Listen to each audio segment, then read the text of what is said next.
வணக்கம். தேசம் சிறப்பு செய்திகளுக்காக நான் உங்கள் ரேவதி குணால.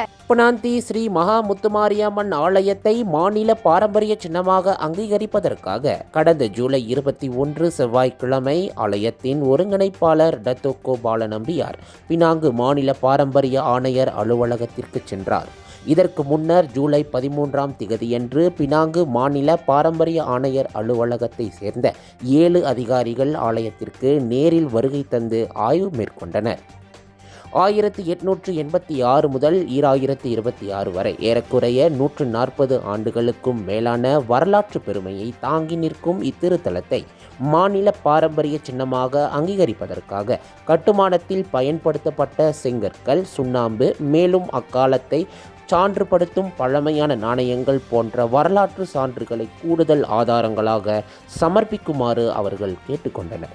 அவர்கள் கேட்டுக்கொண்டபடி டத்தோக்கோ பாலநம்பியார் அவர்கள் அப்பொருட்களை எடுத்துச் சென்று கொம்தாரின் 18ஆம் மாடியில் அமைந்துள்ள பினாங்கு மாநில பாரம்பரிய ஆணையர் அலுவலகத்தில் அதிகாரிகளிடம் ஒப்படைத்தார். இத்துடன் இன்றைய செய்திகள் நிறைவடைகின்றன. மேலும் பல ஆன்மீக செய்திகளை தெரிந்து கொள்ள தேசம் டிவி மலேசியா யூடியூப், டிக்டாக் மற்றும் இதர சமூக வலைத்தளங்களை பின்தொடருங்கள். உங்களிடமிருந்து விடைபெறுவது நான் உங்கள் ரேவதி குணாலன். மக்களோடு தேசம், தேசத்தோடு மக்கள். நன்றி, வணக்கம்.